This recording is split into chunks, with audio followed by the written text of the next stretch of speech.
Hi everyone, and this is going to be our last lecture in Rapid Review. This lecture covers the last two chapters, which includes wishes and hopes, reason and purpose. We also going to talk about consequences and concession.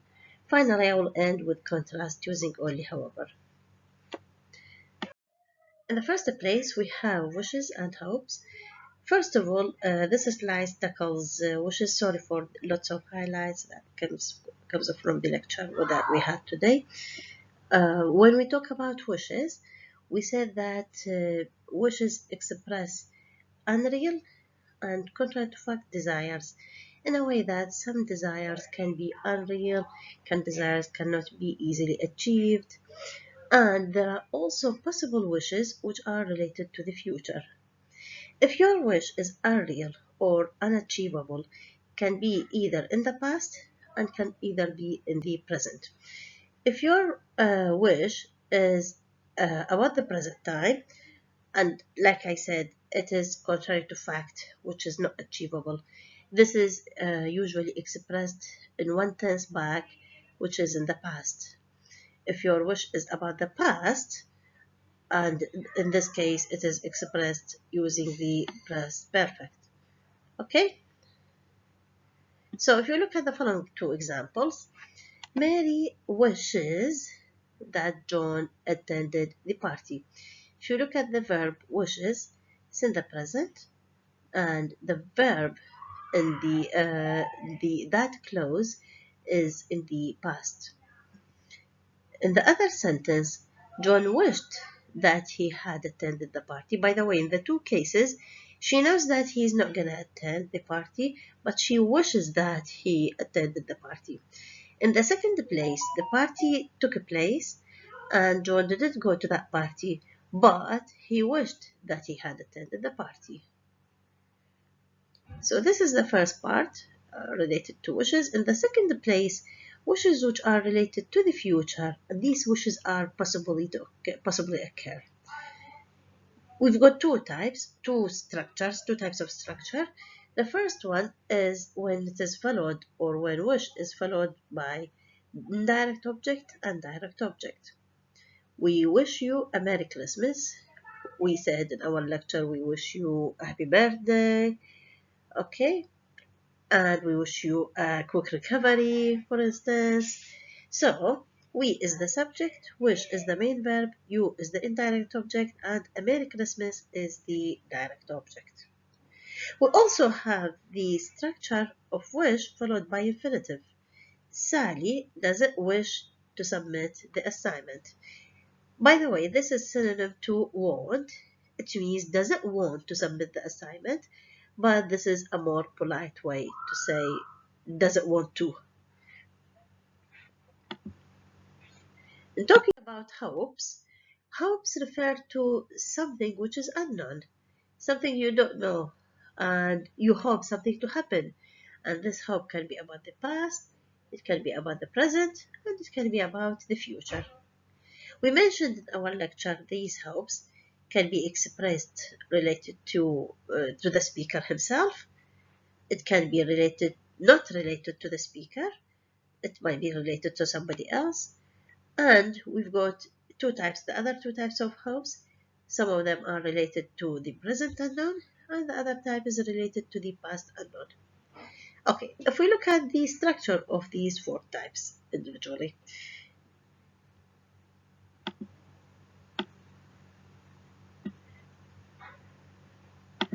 So the first type is infinitive. They are followed, or hope is followed by infinitive or that clause.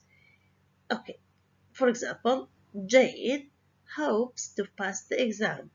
This wish or this hope is related to Jane. Okay, and it is followed by the infinitive to pass. The other one, Jane hopes that she will pass the exam. It is followed by the clause. By the way, this is infinitive phrase, and just make a distinction between infinitive phrase and that clause. As we mentioned in our lecture that a clause consists of a subject and a verb. These are the minimum structures of a clause. The other one, or the other type of hopes, is that the ones that are not related to yourself or to the speakers, and they involve only that clause. You'll see that Jane hopes that Mary will get married. It's just Jane hope, and this hope is related to Mary. Okay, and you see that it is followed by that clause, and it's in the object position. In the third place, we have hopes, which are related to the present unknown, and we mentioned that the verb in this clause is the present tense. I hope my parents are enjoying the party. You can say, I hope that my parents are enjoying the party. So here we have are in the present time. We hopes are about the past unknown, are followed by the verb in the past. We hope we didn't disturb the neighbors last night. So this is what is related to hopes and wishes. Let's move now to whether this or that. This, in addition to the usage of whether as a condition, whether or not, here we've got a use of whether when it introduces alternatives. Alternatives, it means that you are choosing one of two things. And we saw that whether can come in object clauses and it can come in infinitive phrases. For example, Judy doesn't know whether the lesson started or not. So here, Judy is the subject, doesn't know is the verb phrase, and this is all the object. It's in the object clause, and this object clause is introduced by whether. In the other case, it introduces the infinitive phrase, Kathy can't decide whether to study math or science. Here, whether is followed by the to infinitive. In both cases, by the way, you have or because you are choosing one of two things. Next, we have reason and result. Remember when we mentioned that in adverbial clauses we have two clauses. One of them is dependent and the other one is independent.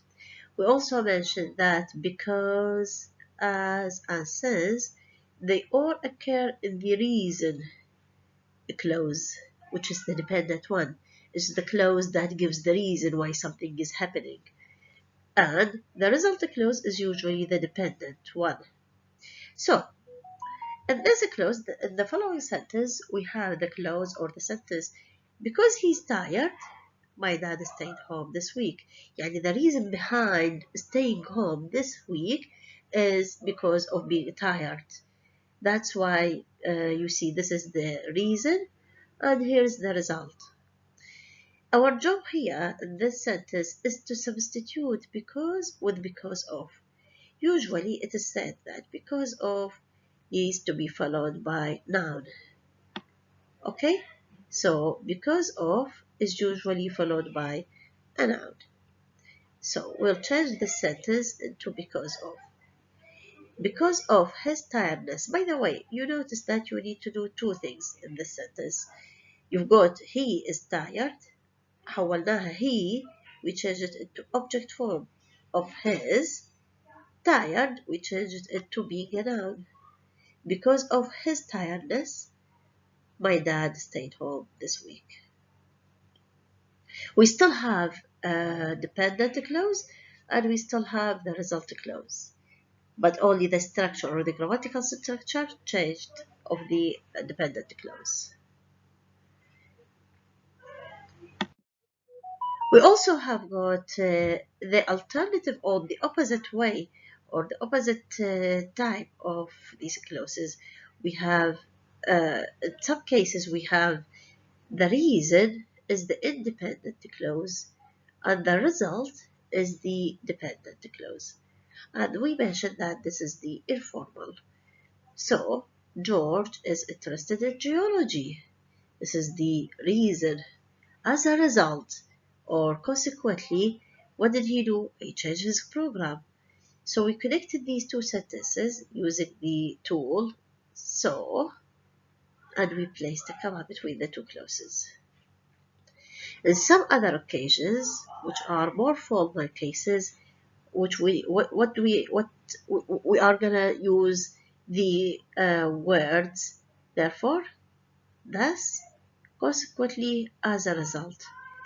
The meaning is the same, we are maintaining the same meaning of so, however, they are grammatically different and they are more formal.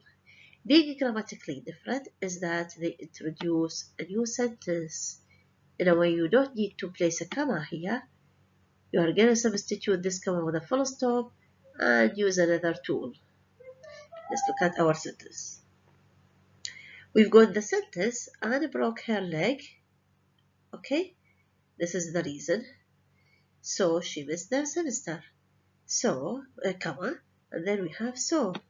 And as a result, because she broke her leg, she missed the semester. Okay, Anne broke her leg, full stop. Consequently, she missed the semester. You can also use thus. Anne broke her leg, thus she missed the semester. We also use therefore, she missed the semester. There is a possibility of deleting the full stop and inserting the semicolon instead. Okay, and consequently she missed the semester.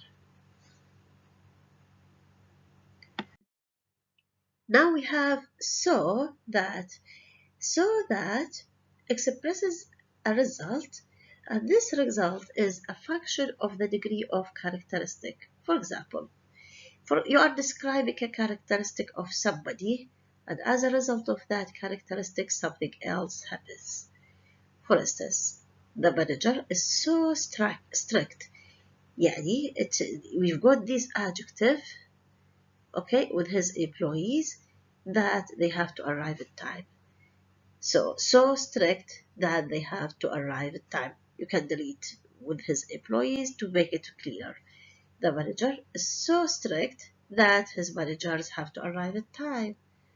Here, because of his characteristic of being strict, people, as a result of that characteristic, people have to arrive at time. The other way, we've got the two tools, either such followed by modifier and a noun, that, or you have so followed by modifier and a noun, that. Like I said in our lecture, these are fixed expressions in a way that when you are creating your sentence, just follow this pattern. The city has such a beautiful weather that people come from different countries to see it. Okay, we have such, we have beautiful weather, the modifier and the noun, and then that and the rest of the sentence. There are so many exercises. Okay, this is modifier and the noun that Ali is bored to do. The next tool is the reason why is that. The reason why Ali is sick, for example, is that he went swimming in the cold weather. In my sentence here, the reason that we didn't go swimming is that my mom has water phobia. Okay, so you either use the reason why my mom, for example, is sick because she stayed outside for a while. Or you can use the reason that my mom is sick is that because she, in a way that you've got two that in this sentence. You've got this that, and you've got this that. So these are the reason and result clauses or sentences. Let's move now to concessions. In concession, we studied in adverbial clauses that the tools or subordinators that use to connect the dependent and independent clauses, we have although, we have even though, we have despite. And like I said, they introduced the dependent clause. For example, although the weather is hot, we went shopping. Despite the hot weather, we went shopping. طبعا, like we said, that they require different structure. because despite is followed by a noun clause or noun phrase. Here, these tools, although, even though, or despite, these three tools can be, or these three subordinators can be substituted with in spite of. In spite of is usually followed by either a noun, ing form, or a clause. Usually, this clause is introduced by that, the fact that. Let's have a look at the following sentences. In spite of spending all his money, he managed going home. So, in spite of is followed by a verb with ing. In spite of being ill, he went to school. Okay? The next sentence, in spite of the fact that he is poor, he finished his higher education. So here we've got a clause that he is poor, and this clause is introduced by the fact that. So this is the second type. The first one is followed by ing form of the verb, and the other one is followed by the clause, and this clause is introduced by the fact that. And the third one is followed by a noun. In spite of Sally's bad manners, she is loved by her teachers. In the third case of concession, my sister is not sure, you've got here but and anyway.